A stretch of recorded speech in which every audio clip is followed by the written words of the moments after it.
deputados pretendem uma PEC alternativa ao pacote de cortes fiscais que o governo federal está preparando. Embora não tenham acesso ao texto completo, os deputados Kim Kataguiri, do União Brasil, Júlio Lopes, do Progressistas, e Pedro Paulo, do PSD, afirmam que, com base nas informações divulgadas pela imprensa e em estudos feitos por consultores da Câmara e do Senado, defendem medidas mais drásticas. O objetivo seria estabelecer um período de transição com regras mais rigorosas, buscando alcançar o equilíbrio fiscal de forma mais célere. Entre as propostas dessa PEC alternativa, uma das principais é de que o salário mínimo seja reajustado apenas pela inflação, sem qualquer aumento real até 2031. Vocês sabem que entre os governos Temer e Bolsonaro não houve qualquer aumento de salário mínimo real, ou seja, acima daquilo que é previsto pela inflação.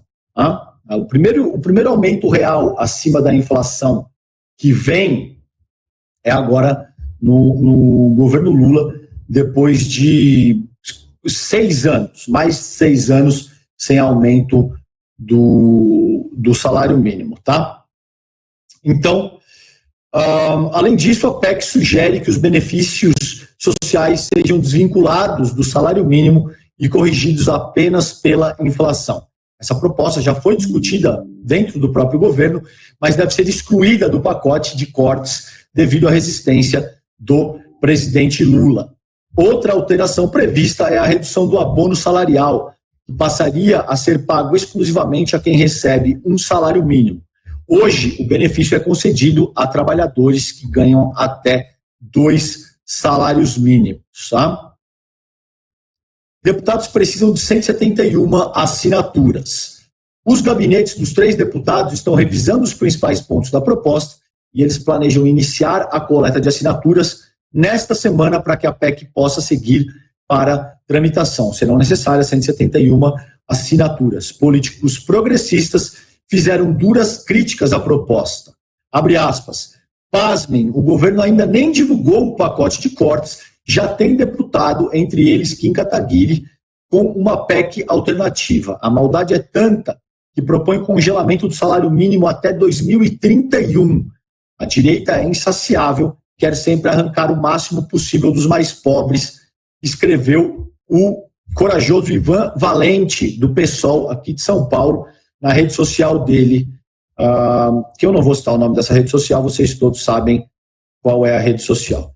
Enquanto isso, o pacote de cortes preparado pelo governo já está finalizado. Antes de ser divulgado, no entanto, o presidente Lula se reunirá com os presidentes da Câmara, o Arthur Lira, do Senado, Rodrigo Pacheco. A reunião deve ocorrer ainda hoje, nessa quarta-feira, dia 27. Então, assim, gente, o que é complicado é que eu conversei com 2 parlamentares ontem, vou falar disso com vocês a seguir no N1.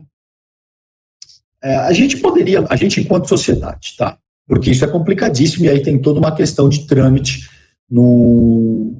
na Câmara Federal, no Congresso, de uma forma mais ampla, que depende de uma pressão popular muito intensa, e mesmo assim não é fácil. Mas a gente poderia, por exemplo, mexer aí nesse contingente dos militares, considerando que a gente gasta 800 milhões de reais com militares da reserva, tá? Que se aposentam cedo, que continuam ganhando com o Estado através de contratos temporários. E isso, eu conversei com pessoas, a gente poderia, que entendem do riscado, parlamentares, economistas e tal, teria uma economia aí de 5 bilhões de reais. Tá?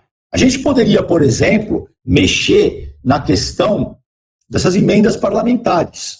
Né? A gente poderia cortar algo aí em torno de 5 a 10 bilhões sem o governo federal perder muito apoio. Evidentemente, existe algum custo político, mas isso também poderia ser feito de acordo com pessoas que deputados ali que eu conversei e economistas com os quais eu conversei entre ontem e hoje. A gente poderia, e aí é importante que a sociedade esteja engajada nesse processo, terminar imediatamente com o PERSE, né, que é o programa aí de retomada do setor de evento. Isso também produziria uma economia entre 5 e 10 bilhões. A gente tem, por exemplo, empresas como a iFood, Azul, entre outras, tá? Enotel, Atlanta Hotels, a Vila Galli, só essas 5 que eu lembro de cabeça, receberam mais de R$1 bilhão em isenção. A gente poderia retomar imposto, por exemplo, sobre grande fortuna, né?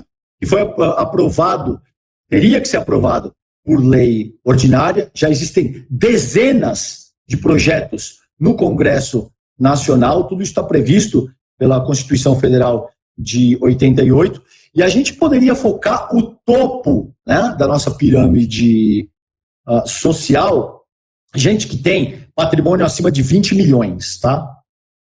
20 milhões de reais. E a gente poderia trabalhar isso com uma taxa razoável de 0,5% sobre o patrimônio líquido, descontando as dívidas e incluindo todos os imóveis excedentes para além do imóvel de moradia, o que resultaria aí em 10 a 15 bilhões de reais de receita para o Estado.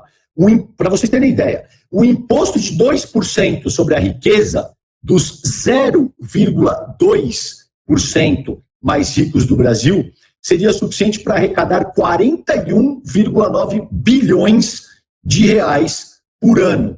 Esse cálculo é do Centro de Pesquisa em Macroeconomia e Desigualdades, Macroeconomia das Desigualdades da Universidade de São Paulo, a USP.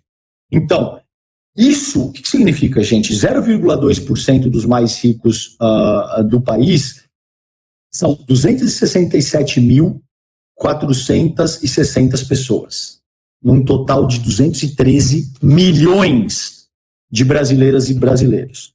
0,2%. 267.460 pessoas. Isso é o que o imposto incidindo sobre esses 0,2% mais ricos significaria. E isso traria, para quem tem esse tipo de riqueza declarada, são pessoas que têm acima de 13 milhões, riqueza declarada acima de 13 milhões de reais, e uma renda média mensal de 218 mil reais por mês, segundo o estudo do MAD também. Acho que essa gente vai poder se virar bem, né? Quem ganha acima de 218 mil reais por mês e tem milhões e milhões de reais de patrimônio, não vai passar nenhum tipo de dificuldade. Eu acho que a gente poderia muito bem trabalhar essa questão. Além disso, a gente poderia recriar a faixa adicional do imposto de renda, alíquota de 35%, acima de 20 mil reais mensais, o que geraria aí algo em torno de 5 bilhões de reais também em termos de arrecadação. Sabe onde mais a gente poderia mexer também, nobres deputados? Nos supersalários do Judiciário e do Ministério Público, e nos inúmeros privilégios que essas pessoas têm. Então, assim, segundo dados da Transparência Nacional, por exemplo, tribunais de justiça e de estaduais e do Distrito Federal pagaram algo na casa de 4,5 bilhões de reais acima do teto previsto para juízes e desembargadores em 2023. Agora, o Kim Kataguiri, o Júlio Lopes e o Pedro Paulo querem mexer na questão do salário mínimo, né? Querem mexer com os benefícios sociais. Vamos ver o pacote que o Haddad vai apresentar. A gente vai cobrir isso, porque a depender do que for apresentado, tudo bem, o governo vai acertar as próprias contas, mas vai arrebentar a própria base social que o elegeu.